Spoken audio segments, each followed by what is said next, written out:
Most people think the biggest emergency fund mistake is having too little saved. But I've seen the opposite problem just as often. People with hundreds of thousands of dollars sitting in cash, quietly sabotaging their own financial progress.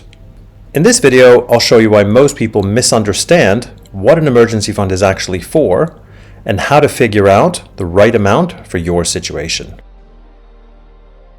I've worked with people who had almost no savings and lived in constant stress about money. I've also worked with people who had hundreds of thousands sitting in cash, afraid to invest it. Completely different situations, but both people were stuck, just for different reasons. And that's because most people fundamentally misunderstand what an emergency fund is actually for.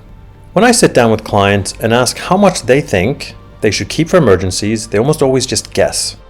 Maybe $5,000, $10,000, maybe $20,000. Behind every guess is the same feeling. I just want to feel safe. However, safety doesn't come from picking a random number. It comes from understanding what the money is actually meant to do. Your emergency fund has exactly one job: to protect your life when something goes off plan. It's not there to upgrade your lifestyle.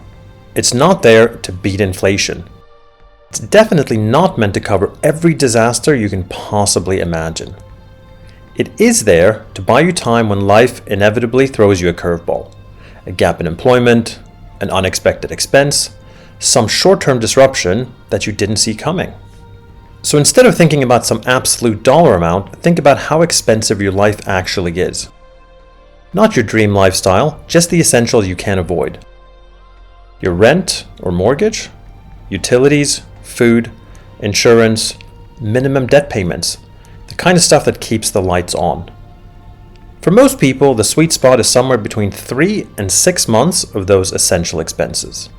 So if your essentials run about $3,000 a month, 3 months is $9,000, 6 months is $18,000. Someone who's single, easily employable, with low fixed costs, you can probably stay closer to the 3-month mark. But if you're supporting a family on one income, or your job situation is less predictable, you're going to want more breathing room. But here's the mistake I actually see way more often, and it's not what you'd expect. While some people don't have an emergency buffer at all, others keep way too much cash sitting around just in case. I once worked with a client who had $400,000 in a regular savings account. No investments, no retirement plans, just savings. When I asked them what it was for, they said, well, just in case something happens. I mean, what if I need it? So we walked through it together. What could they possibly need all that money for?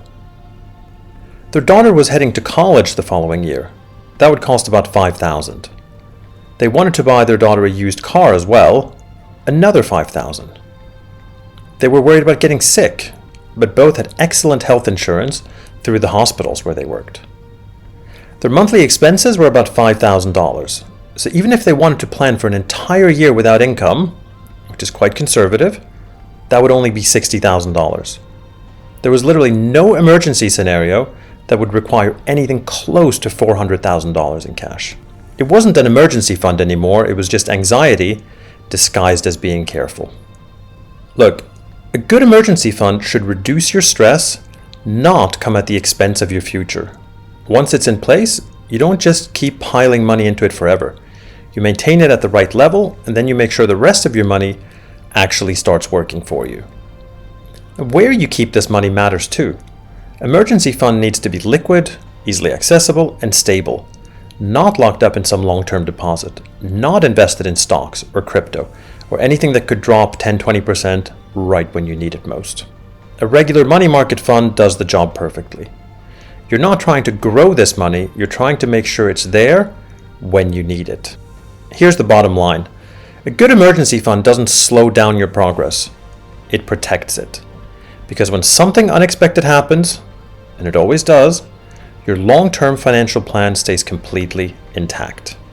If you found this helpful, subscribe for more clear, practical, personal finance guidance. In the next video, we're going to talk about what financial freedom looks like and why you need to stop chasing the wrong number. See you there.